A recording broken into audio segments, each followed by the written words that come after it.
નર્મદાના દેડિયાપાડાના નિકટ ગામે વિકાસ સપ્તાહ કાર્યક્રમમાં સાંસદ મનસુખ વસાવાએ પિત્તું ગુમાવતા જાહેર મંચ પરથી કલેક્ટર, મામલતદાર અને વેપારીઓ પર રોષ ઠાલવ્યો હતો. ખાસ કરીને એપીએમસી અને વેપારી પર ખેડૂતોના પાકના ભાવને લઈ તેઓ અકળાયા હતા. કેટલાક ખેડૂતોએ મકાઈના ભાવ 2100 રૂપિયા છે, તેની જગ્યાએ વેપારીઓ 1800 થી 2000નો ભાવ આપે છે, જે જાહેર થયેલો ભાવ કરતાં ઓછો છે. આ બાબતે ખેડૂતોએ સાંસદને રજૂઆત કરી હતી, જે અનુસંધાને સાંસદ મનસુખ વસાવાએ જાહેર મંચ પરથી રોકડું પરખાવતા આદિવાસીઓને વેપારીઓ લૂંટવાનું બંધ કરવાની ચીમકી આપી જણાવ્યું હતું કે જે લોકો આવું કરે છે એવા લોકો પર કેસ કરવા તંત્રને ટકોર કરી હતી અને જો તંત્ર આમાં ધ્યાન નહીં આપે તો હું જાતે આવા વેપારીઓ પર કાર્યવાહી કરીશ તો ભારે પડશે એમ કહી આકરા પ્રહારો કર્યા હતા. એ ઉપરાંત આદિવાસીઓના ઘરનું વીજ કનેક્શન કાપતા મામલતદારને પણ મંચ પરથી ખખડાવ્યા હતા અને ટકોર કરતા જણાવ્યું હતું કે મામલતદાર છો તો ગામના રાજા નથી થઈ ગયા એમ કહી મામલતદારનો પણ ઉધડો લીધો હતો. ખાસ કરીને સરકારી જમીનોમાં રહેતા આદિવાસીઓના વીજ કનેક્શન કપાવી નાખતા સાંસદ ગુસ્સે ભરાયા હતા. એ ઉપરાંત જિલ્લા કલેક્ટરને પણ સાંસદે ચીમકી આપી હતી કે કોઈ પણ ગામડામાં પ્રોજેક્ટ લાવતા પહેલા અમારું ધ્યાન દોરો એવી ટકોર સાંસદ મનસુખ વસાવાએ કરી હતી. જિલ્લા કલેક્ટરને સાંસદ મનસુખ વસાવાએ ચીમકી આપતા જણાવ્યું હતું કે કલેક્ટર અહીંનો રાજા નથી, અમને છંછેડતા નહીં, બાકી જોઈ લેજો.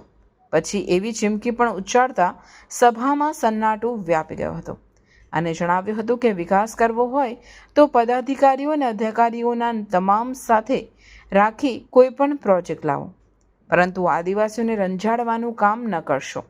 એવી જાહેર ચીમકી ભર્યો વિડીયો સોશિયલ મીડિયામાં વાયરલ થતા નર્મદાના અધિકારી વર્તુળમાં અને રાજકીય વર્તુળમાં ચકચાર મચી જવા પામી છે.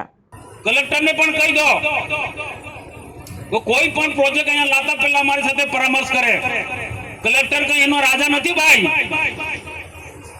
અમને શા માટે તમે છંછેડો છો?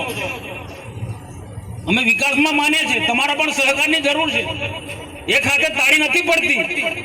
વિકાસ કરવો હોય તો પદાધિકારી અને અધિકારીઓ બધા સાથે મળીને, પણ ગરીબ જનતાને, આદિવાસીને રંજાડવું ના હોય ને.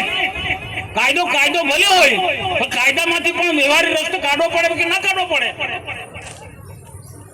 કાયદા તો છે, અમને ખબર છે, કાયદાનું પાલન અમે કરીએ છીએ, પણ આ કાયદાઓ થકી ગરીબોને, આદિવાસીઓને કે રંજાડવાનું થોડું હોય. આવું કોઈ સંજોગમાં ન ચાલી લેવા જાય.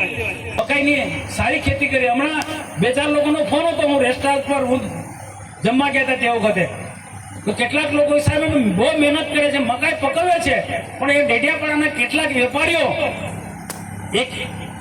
2100 ભાવ ચાલે છે, એના બદલે 1800 ને 1900 આપે છે. ભાઈ મામલતદાર સાહેબ, ટીડર સાહેબ, આના સાથે જે અધિકારી જોડે કહી દો, એવા વેપારીને કાં તો કેસ કરો. ચાલો અહીંયા આદિવાસીને છેતરવા આવ્યા છે, એ તો બંધ કરી દેવું પડે ભાઈ. ને આપણા લોકોને પણ કહીએ છીએ અમે, ક્વોલિટી સારી આપો, ક્વોલિટી સારી આપો. થોડી ઘણી ખામીના કારણે આપણે એનો ઓછો ભાવ મળે છે, આપણે પણ કાળજી રાખો, કારણ કે એને પણ વેપાર કરવો છે. પણ ઈરાદાપૂર્વક કોઈ વેપારી કોઈ છેતરતો હશે કોઈ નાના ખેડૂતને, તો કોઈ સંજોગોમાં અમે ના ચલાવી લઈએ. આ ડેડિયાપાડાના વેપારીને હું ખાસ ચેતવણી આપું છું ભાઈ, છેતરશો ના, તમને માફ નહીં કરે. આ ગરીબ આદિવાસી ખેડૂતને કેટલી મહેનત કરીને મકાઈ પકવે છે અને તમે એને લૂંટી લો છો ભાઈ. આ લૂંટવાના ધંધા બંધ કરી દેજો. અમે બધી રીતના સહકાર બી આપીશું, બધાને, વેપારીને બી સહકાર, બધાને જ આપીશું સહકાર. આ ભરૂચ જિલ્લાની અંદર મોટા મોટા ઉદ્યોગો હતા, એક સમય હતો લોકો રંજાડતા હતા, પણ મેં સહકાર અપાયો. ઉદ્યોગો ચલાવો, સ્થાનિક લોકોને નોકરી આપો. આજે ધમધમીને ઉદ્યોગો ચાલે. તમારે પણ વેપાર ધંધો કરો, અહીંયા સારી રીતના વેપાર ધંધો કરો, પણ આદિવાસીનું શોષણ નહીં કરો ભાઈ. આદિવાસીનું શોષણ નહીં કરો. મકાઈ એકલી વાત નથી કરતો, કોઈ પણ માં નહીં.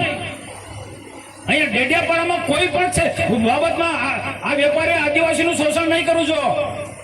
નહીં તો શું છે, આદિવાસી જયારે ફંટાશે ને તો અહીંયા તમારા ટગરા થી માંડીને બિસ્તરા પોટલા ઉઠીને નાવા પડશે. હું કહેવાય ટગારા બિસ્તરા પર ટગારા ત્રાજો, હું એવું નથી માનતો. નાના ખેડૂતોનું શોષણ કરે છે, એ કોઈ સંજોગોમાં અમે ના ચાલી લઈએ. ને શંકરભાઈ બધા આપણે બધાએ આપણે ટીમ પણ બનાવો, સાહેબ એ જે તંત્ર હોય એના માટે એને સાવધાન કરો, સાવધાન. અને 2 દિવસમાં મને રિપોર્ટ મળવો જોઈએ કે જે શોષણ થતું હતું એ અટકી ગયું છે, નહીં તો પછી હું જાતે નીકળીશ. મેં જાતે હું નીકળીને બધાને અઘરું પડી જશે.